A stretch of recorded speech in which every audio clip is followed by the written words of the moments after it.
Hi and welcome to Talking Leadership. This is Eric Perez, your podcast host. Thanks for joining me once again. I hope you enjoy today's podcast. Today's guest is a senior lecturer for tourism, leisure and events at the University of the Sunshine Coast. I'd like to welcome to the podcast Dr. Vikki Schaffer.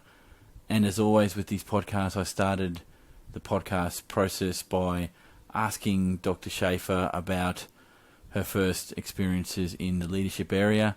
Vikki Schaffer, how are you, Vikki? Oh, hi, Eric. Thanks very much for inviting me and chatting with me today. It's good to speak to you again. Mate, that's not a problem, and thank you for giving up your time to talk with me. So let's get things kicked off where I usually start with these podcasts in asking the following couple of questions. The first one being, in which industry was your first leader role and why did you take that on, Vikki? So I've pondered your questions a lot. I have to be honest and say I think leadership tended to find me. So if I look back over my youth, leadership tended to find me, or at least that's how it seemed at the time. I always seem to have found myself in leadership roles, whether that was in my sporting activities or whether that was at school or whether that was in my jobs.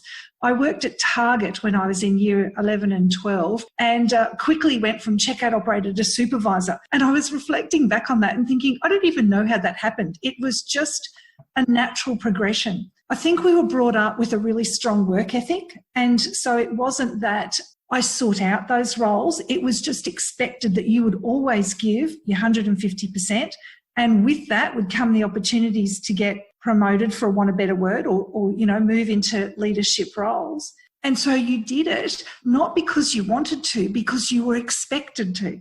If you were offered that role, you took it because it was the right thing to do. I won't let you leave the podcast until I can unpack one of your statements there, Vikki, and that's around work ethic. Do you think there's a difference in thinking around work ethic between when you were taking on that role with Target and what you're seeing now in the workforce? I won't get you to pick a specific industry sector, but just in general, your thoughts around that particular question. Is work ethic different now than it might have been when you were starting out? I think it depends on the individual. So, in my own children and our grandchildren, we probably are still instilling that strong work ethic, but I think it's shifted a little in that I didn't question it.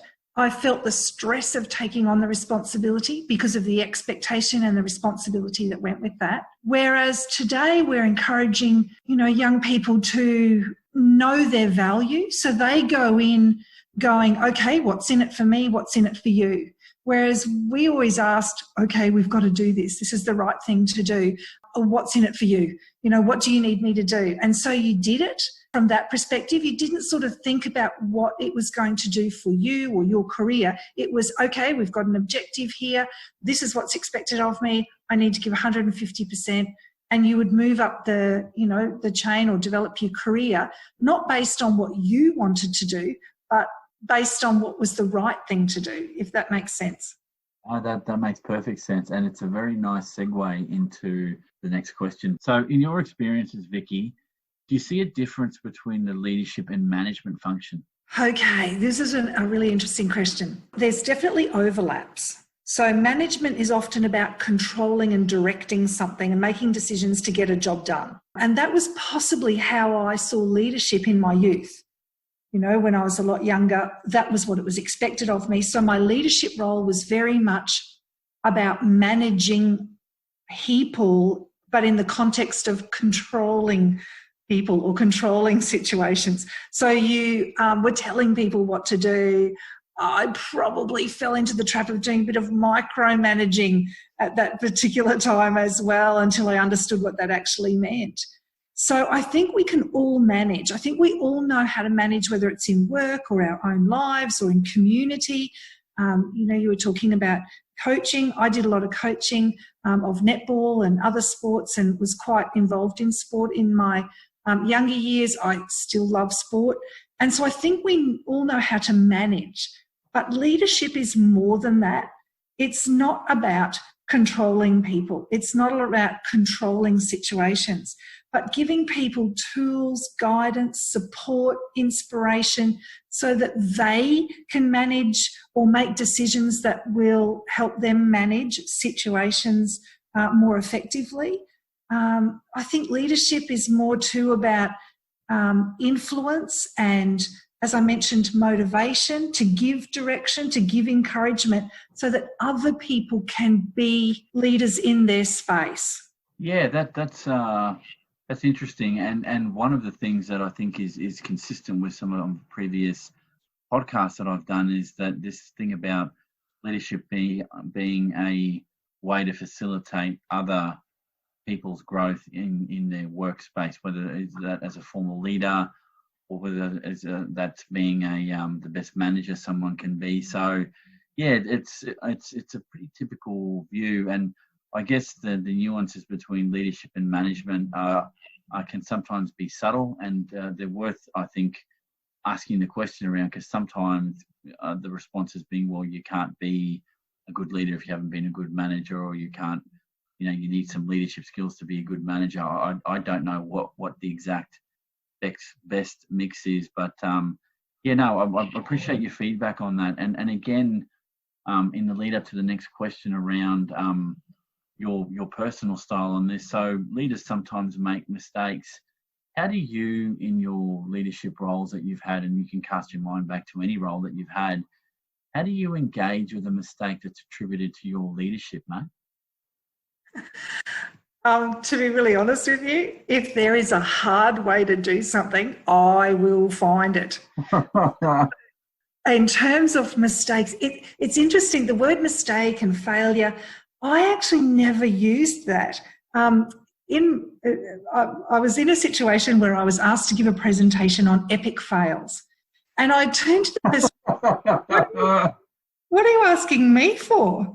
And they said to me, but Vikki, we watch you all the time. You often, make mistakes. You often seem to have failures. And I turned to them and I said to them that I never once, and I share this with my students as well, because I think it's perspective. I never once thought I was failing. I simply thought that they were the steps that I needed to take in order to get to where I was going. And so if I didn't try something, I wouldn't know if it was the right path to take or the right approach to use or the best way to do something. So I've always been one to have a go, see if it works, tweak it, have another go, tweak it, have another go. I was in a situation where I got my drone license and we were going to be using the drones to collect images. And Vikki, can I ask you just to stop for a sec? I think someone's walked. I'll just get this noise out of the way. We'll pick up from the drone bit there, mate. Just one sec. Sure, no worries.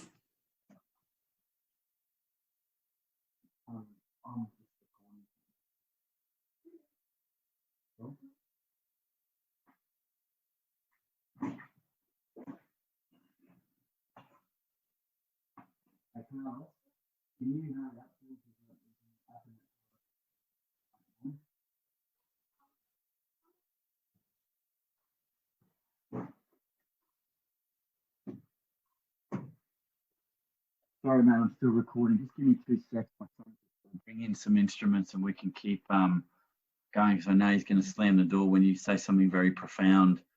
So just 1 sec, this will be done in a second.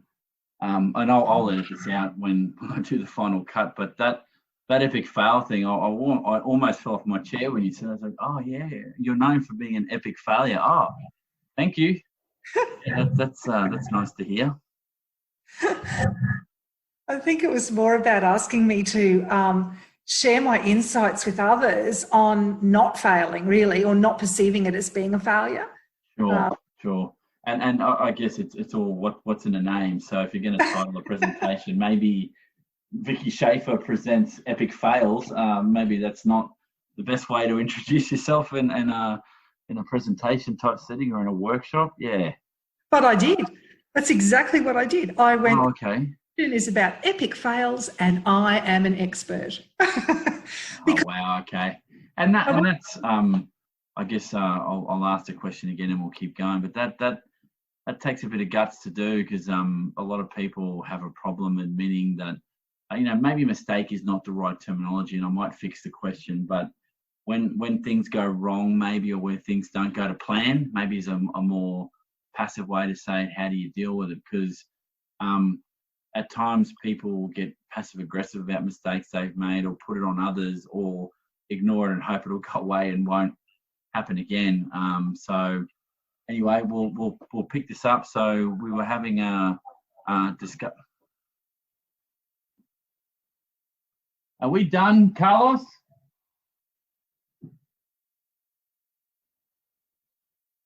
I'm just trying to record here, boys. Okay, sorry, Vikki. All this will be cut out of the final. So, where were we up to? We're just talking about the epic fail thing, really. And okay, so let's go. So, all right, I'll go 3, 2, 1. Okay, Vikki. So you mentioned this idea of discussing, epic fails. Can you talk a bit more about that? Just expand on that a little bit. I think you've got to own it. So I'm never one to pass this to anybody else. If I made a decision and I had to go at something and it didn't quite go to plan, own it and move on to the next thing. So I mentioned before about micromanaging. I look back at some of the ways that I managed, led, different groups over my life, and I think, wow, they were so patient with me. And it was only in reflection that you stop and think, okay, that was not the best way to do that. We had really good outcomes, and it wasn't a failure, it wasn't a mistake, it was just not the best approach. I think I could do better. So for me, it's not about failing or making mistakes. It's about having a go, figuring out what you did, learn the lesson. So if it doesn't go according to plan, learn the lesson, but just move on. Don't take it on. I think we beat ourselves up enough for stuff. It's okay to make a mistake as long as you don't hurt somebody. Make a mistake.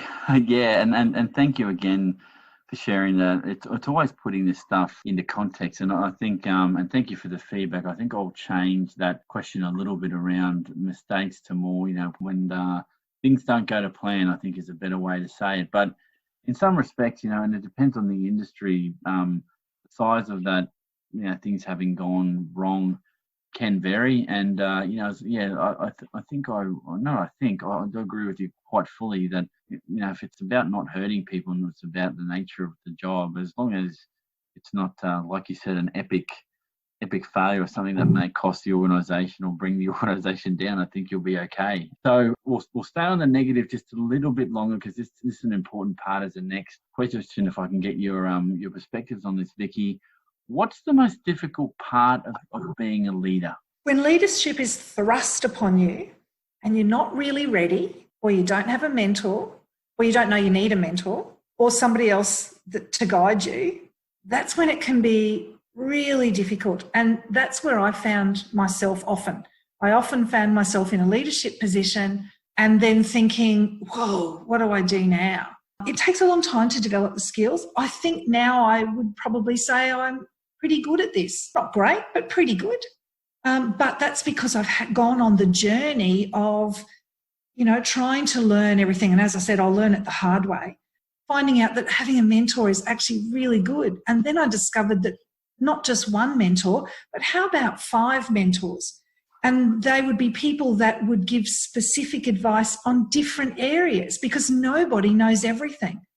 And, we would have this collegial discussions. And then I realised that I was actually contributing to them. Whilst I saw that person as, they were the most amazing thing and everything they said was fantastic, they reminded me that I was also contributing to that relationship. And so that helped build my skills and my perspective and understanding.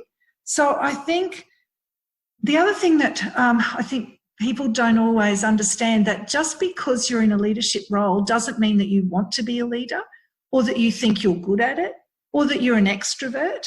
I'm quite an introvert. I'm a bit of a cave dweller. I'm really happy to be out on the water or in the bush, or, hanging out with animals and, doing those sorts of things. And so it's quite difficult. You have to be willing to take yourself out of your comfort zone. You have to be willing to push yourself a little bit harder, but not be too hard on yourself when things don't quite go to your perfect plan, I think our expectations of ourselves as leaders is quite great. And I think we think the expectation of others of us is also quite great. So we try to achieve that. And so I think we put a lot of the pressure on ourselves. So I think they're the difficult parts. I think I'm not very good at conflict management, to be honest with you. I don't like conflict. I'll avoid it at all costs. And then I went and did a course. So again, if I'm not really sure and I think I'm, need some help, I'll go and actually do a course or a workshop or something. And I can remember doing a conflict management course and coming out of it thinking, wow, that's completely a different perspective. So I think whilst it's really difficult for most of us to be leaders, I think we have to be, if we want to continue down that path and figure out why we're doing it. So for me, it's about making a difference. So if I think I'm making a difference or I think I can make a difference, I'll have a go. As I said, try not to be too hard on myself. But the older I get, the more I see the importance of fostering these skills in others, particularly young folks. I'm a big one for turning around and putting a hand out. People were very good to me in my life. I've had some fantastic people mentoring and guiding me throughout my life, coaches, different people. So I'm very much about turning around and doing that as well and making sure I bring people on the journey that I'm on, as well as helping them figure out what their journey is. So, and that makes it difficult because you're all the time trying to figure out other people as well. The more experience you get in a position or of leadership, whatever that experience is, whether it's for profit or for not for profit or as a coach, and I've had the good fortune, like yourself, to get back into sport later in life. And I see the value for younger people, understanding the benefits of leadership and what you can get out of experiences like being a leader on the field or being nominated a captain or watching yourself train others to upskill them is something that should, I think, be innate in most leaders. It definitely isn't innate in most leaders, but I think it's one of those things that is one of the prerequisites, I think, of being an effective leader. Now, for those listening, I don't have the biblical definition of what an effective leader is, but I think that's one of the things that would be there. And maybe when I hit 200 or 300 podcasts, I could get more definitive about what that toolbox looks like. But yeah, look, I do appreciate the feedback, Vikki, and one of the things that you've brought up and has been brought up consistently, and I think it's an area of research that's been done quite well, is this thing around mentorship. Now, just for my own clarification purposes and for the benefit of the listeners, when you talk about mentoring, were those relationships by and large informal, or did you have formal mentoring arrangements, or did you have a mix of the two?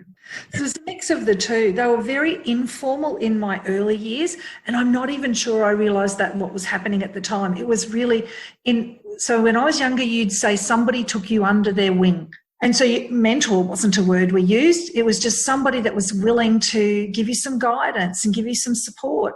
It's only in my latter years that has become I'm much more aware of what that is, and I'm in an institution where you can have formal type mentoring relationships as well as informal. I like a mix of both, and I particularly enjoy the informal, those meetings with people that are not necessarily in your field at all, but with whom you have a rapport and respect, and they've got lots of knowledge, and they're just very collegial. They're just willing to sit down and just talk over stuff with you, but they share as much as they give.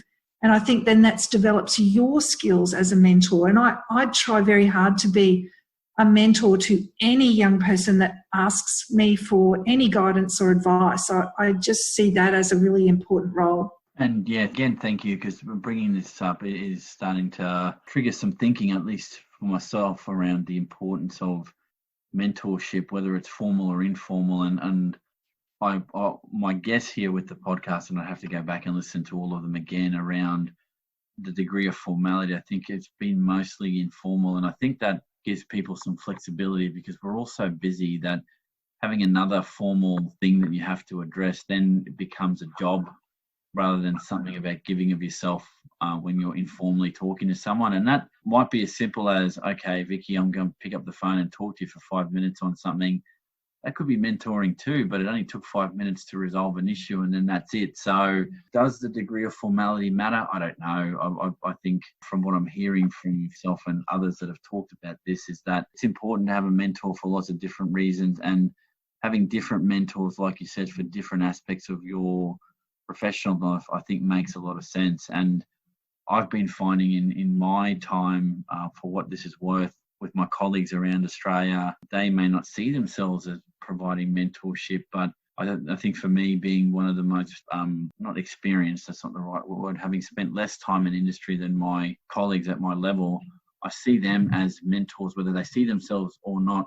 I don't know. And some people have said, no, that's your peer network. And I think, but that can also be a mentoring network as well. Now, hopefully my peers are listening to this, that I take a lot out of it. And I'm quite grateful for the time that they give to talk through some of the stuff, because one of the things that's been mentioned previously, and I think you hinted at it before, maybe when we were talking off air, was that it can be quite a lonely thing to be a leader. And sometimes when you need that little bit of guidance, nobody's got all the answers. And, at some point, you need to talk to someone that might be able to give you that kick in the bum and go, you're not looking in the right place, or maybe your thoughts are a bit too narrowed.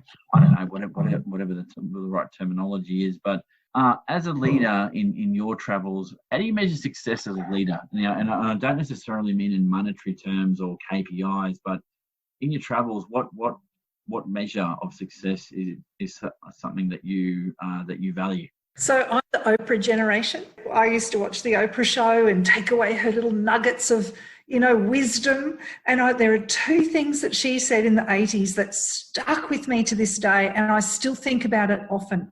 One of them is, all anyone wants to see is your face light up when they walk into the room. And the other one is, everyone just wants to feel valued. So I think about that every time I'm going to interact with somebody, whether it's my children or my grandchildren.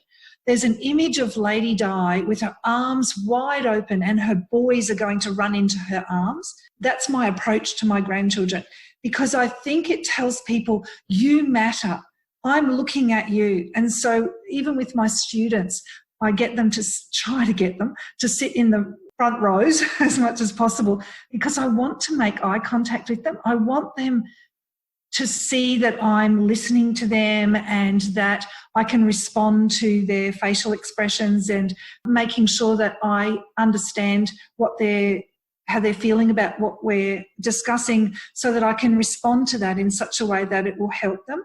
So from my perspective, I want to make a difference, as I mentioned before. So if I feel like I've made a difference, a positive difference, in somebody's day or somebody's life or whatever it happens to be that we're engaging on, that to me is success. If I've managed to inspire somebody, if I've managed to offer guidance, if I said something that got you to think about something differently, that then helped you move forward if you were stuck on, something, that to me is success. And I think if you give somebody your time, and you make them feel like they're valued, and you encourage them to move forward, whatever it is, or how to address what it is that they're trying to do, the other things follow, whether that's money or KPIs or, completion of a project. My experience is, if the person feels valued, if they feel like you think that they feel like they're an important part of what's happening, then they will do their best work. So you will get good outcomes from people, or you will get good outcomes from a project. So I just try to focus on the person, because I really then think the other stuff just follows. For the sake of the listeners, I wouldn't have thought someone would bring up Oprah as a fountain of inspiration, but there you go. And I think that there's some intuitive human value in what you've just said then, that, if you walk in and you're positive and people will think that you're happy to be in that room and share the space, it creates a different mindset than if you walked in looking like you just lost a loved one, or you're in a terrible state and you just don't want to be there. That sets a tone. That's an incredibly interesting response, Vikki. And it's bringing ourselves back to terra firma when you're talking about leadership. That people want to see that you're enthused and you're in the zone, so to speak, so that they're there as well. Because if you're going to take people along for a journey, whatever that is, if they don't think you've bought in, people's bullshit detectors are very, very honed these days, and they will pick up on it, whether it's your non-verbals or just the way that you interact with them. If they don't think you're fully subscribed to the end goal, why are they going to be? Why would they need to be? And that makes a lot of sense, Vikki. So let's just moving on here. I'd like to get your thoughts on 3 statements that I've posed to previous podcast guests, and I'm very much looking forward to your response to these. So, on-the-job experience develops better leaders. Only if it's set up that way. On-the-job training won't make you a better leader. It can make you an effective manager, but it may not contribute to your ability to be a good leader. As I said earlier, good mentors, inspirational, compassionate, collegial leaders, those that have been supported themselves, develop skills in themselves, look at people as people, not as outcomes like KPIs. I think that all just makes a difference. So I can't say honestly that I learnt to be a leader on the job. I think I learnt it in life and I brought it to the job. That's very interesting.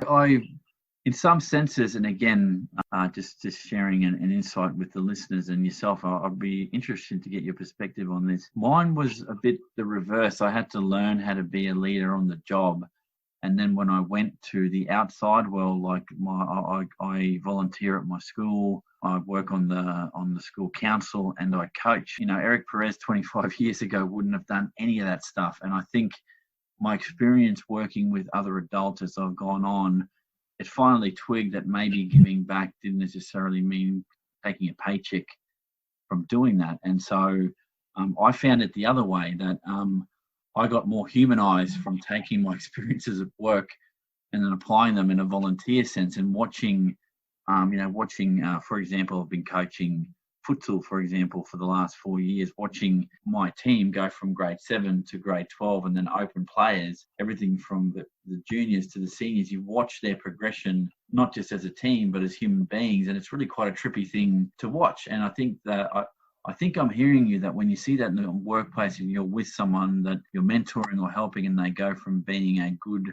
maybe average worker to someone who's exceptional in that role, you get a buzz from doing that. I don't think you always get an opportunity to do that, but I can understand where that comes from. And again, another interesting answer. And so here's another question I'm keen to get your perspective on. Formal education makes for better leaders. Okay, I'm an advocate for education. There's no doubt about it. My kids were homeschooled. So, okay. Wow. Yeah, I've always been one for lifelong education, not just education in a classroom, but always looking to understand why. I can remember being told I was a why kid, and I'm a why adult. I'm always asking, why? I wonder why that's the case. I should go and check that out. And I'm always saying to my students, but why?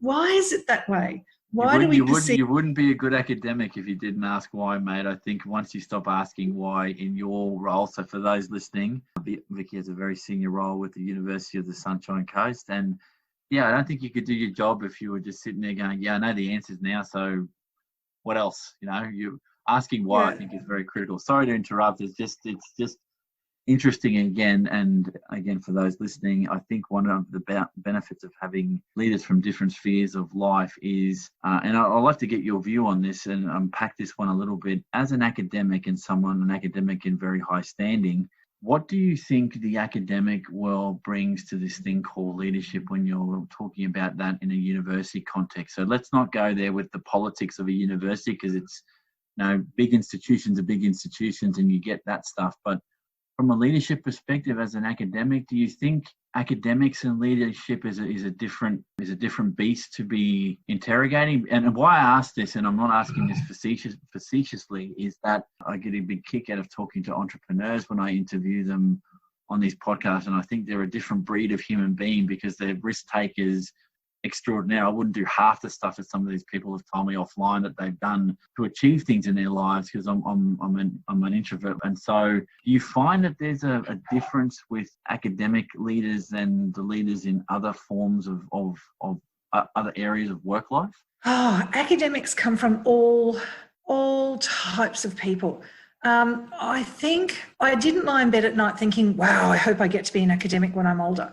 It wasn't even something I wanted to do. But I was advised by a well-known person to get into education and to try and be entertaining while I was doing it, because my goal was to make a difference. So I kind of stumbled into academia, really.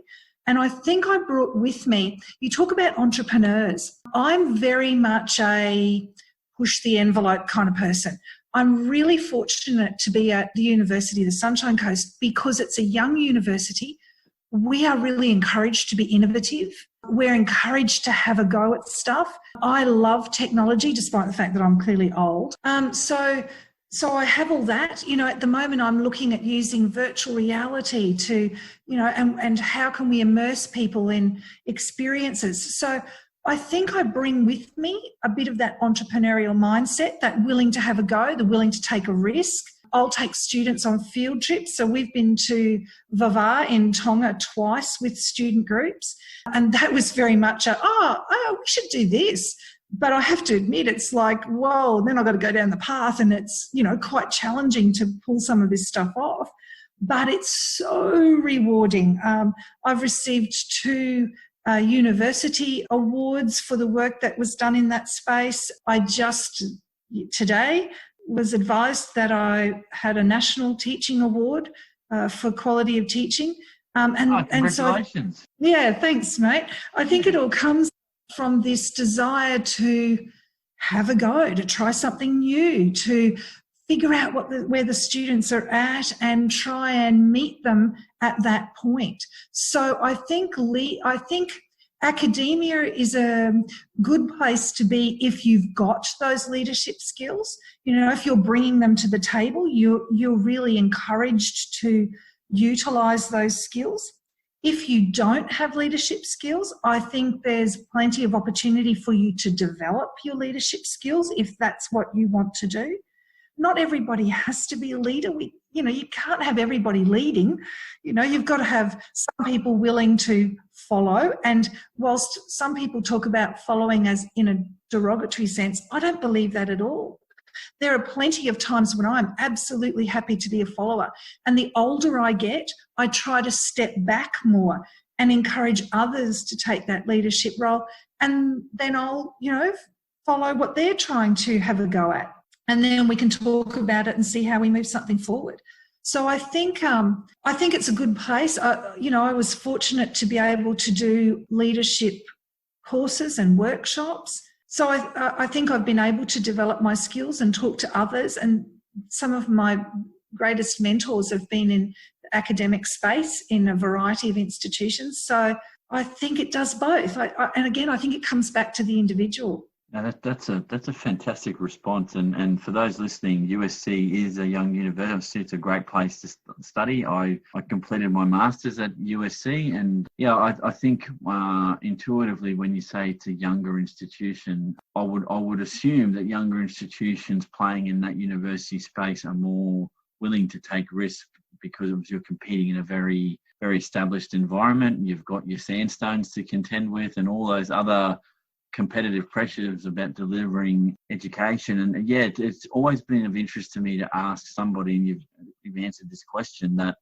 in the university space you've got to have leaders and you've got to have those opportunities, and if an institution makes those available, that's great. And often been difficult in my mind to sort of split off what I view as leadership being and how I've defined it in the past versus others in different sectors, because leadership means different things to different people. In an academic setting, it will mean something very different to an advocacy setting where I'm from, can be different in a volunteer organisation, can be different in say you're advocating for migrants or you're advocating for Indigenous people, our Indigenous peoples, and that, it's a very different thing. So thank you for the nuance there. So here's the final statement, and I'm very interested to get your response on this one. Leaders are born, not made. So this is really interesting. People often ask, we often talk about this. My personal view is that I think it's both. I can remember being about 20, and in my earlier life, I was in health and fitness. And I was the manager of a chain of health and fitness centres, but I was really quite young. And somebody said to me, "You've got an aura of leadership about you." And I thought, I don't even know what that means, but I hope it's pretty colours. And so I think I always had this in me, but I think lots of people have got it in them, leadership in them, but whether or not it's fostered, whether or not you're fortunate enough to come across people that foster that in you or circumstances. You were talking about volunteering. I've been volunteering my entire life. My kids volunteered when they were young. My students volunteer. I believe in volunteering as a way of developing your skills. And often in that space, you're put into circumstances where you have to be a leader, whether it's a short term or a long term, but it gives you the opportunity to figure out who you are. When you were talking about academia, I think that fits in here as well, because I think education gives us the opportunity, and I mean broadly education, life education, formal education, gives us the opportunity to develop our creative thinking, our critical thinking, and by that I don't mean criticising, I mean weighing up options, listening to what you're hearing and figuring out the best path for you. And I think all of those things then help you when you decide to be a leader. So I think it's both. I think you can be born with leadership and show that very early. Look in the playground at kindergartens. I can certainly see some leadership in at least 2 of my 4 grandchildren. I think they all have the potential, but 2 are much stronger, even at the young age that they are. So I think some people are more overt with their leadership. Others, it's there, but they might quietly go about it. Those people that we call the quiet achievers, they might not be standing on top of the mountain, saying, I'm a leader, but they are absolutely leaders. They just go about it in a different way. The outcomes are still positive, but they just don't necessarily take all the accolades. Really appreciate that last point, Vikki. Sorry to interrupt, but before I forget, there have been some people that I've interviewed in these podcasts, and they haven't naturally seen themselves as leaders. And one individual sort of sticks out in my mind, Chris Kalageris. Now, when I spoke with him, and he's an identity in an industry and a very, very decent human being. And when I spoke to him coming up, and I was very green to my industry, and I thought I knew a lot about everything, and just talking to him, I could have sat down for hours and talked to him about what his experiences were. And I always got the sense, even in early stages in my career, that he didn't view himself as an important leader in industry. And sometimes I think it's someone has to tap you on the shoulder and go, you're more important than you think to this industry. And enough people didn't do that with him. But for the record, Chris, you're a fantastic leader and still are recognised as that. And I think it's important to bring that up, that just because you don't have the bloody title does not make you not influential or a leader. And that's something I learned early in my career, that once I stopped chasing the title, you get those things happening anyway. And I think I'm getting that from what you were saying. So I apologise for interrupting, but I didn't want to lose that train of thought, that for those listening, if you're out there and you're making a difference and you're not necessarily titled as a leader, think about what you're doing, and maybe you are, and just be happy that is something, because there would be people out there that recognize that but don't necessarily tell you. So I just thought I'd share that insight, because what you're saying resonates quite strongly with me, Vikki. And trying to identify, and this thing, I asked the question, and you've given me probably one of the most nuanced answers I've had around, are leaders born or made? And I keep flipping in my mind which one I think is the right one. And I don't know if fence sitting is the right word, but yeah, I think you can develop some people, and then some people I've met in my travels just have a, and you'll hate me for saying this because it's not academic at all, but that X factor. They're good leaders and you don't know why.